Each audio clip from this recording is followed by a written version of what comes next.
Bootlegging's Boss by Kate Green.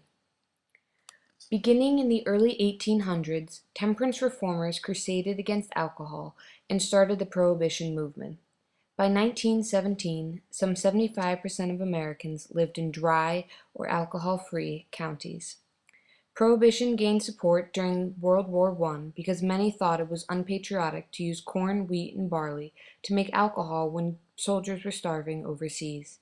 In 1919, the states ratified the 18th Amendment to the Constitution of the United States and banned the manufacture, distribution, and sale of alcohol anywhere in the U.S.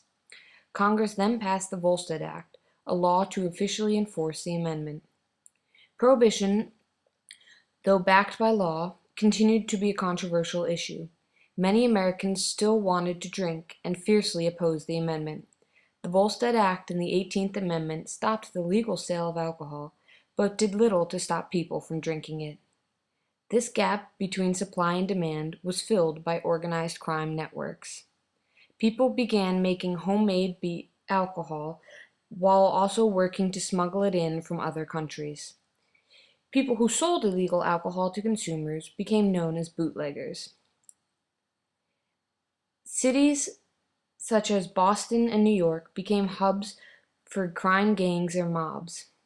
However, the most infamous of the crime bosses, and arguably the most successful, was Chicago's Al Capone.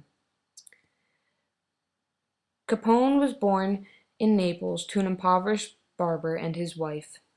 The family moved to New York soon after he was born and settled near the Brooklyn Bridge. Capone quit school after 4th grade and became fast friends with John Torrio, the man he would eventually succeed. It was Torrio who brought Capone out to Chicago in 1920 and got Capone involved in bootlegging. Al Capone became a professional killer for Torrio while learning the ins and outs of bootlegging. 5 years later, in 1925, Torrio retired and left Capone in charge.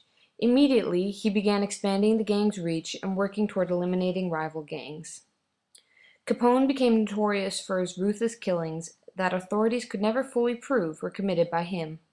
Soon after his rise to power, Capone got word of a small gang harassing his old friends and neighbors at a local bar in Brooklyn. On Christmas Eve, Capone and 5 of his men entered the bar and waited for these harassers. At 3 a.m. the next morning, police arrived at the scene to find 4 men from the Brooklyn gang dead. All witnesses, including Capone himself, said they happened to be looking the other way when the guns went off. Without witnesses and evidence, no one was ever convicted for the murders.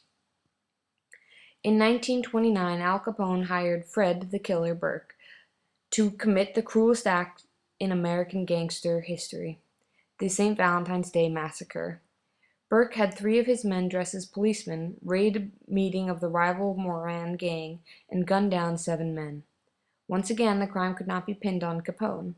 Later that year, Capone surrendered to Philadelphia police on the charge of carrying a concealed weapon in order to get away from the vengeful Moran guns.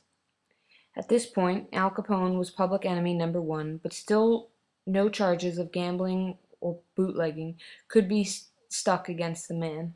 However, in 1931, a team of young, uncorrupted investigators set to work to take Capone down. In October 1931, Capone went on trial for income tax evasion. The public could hardly believe that this was the way the infamous mobster would be put away.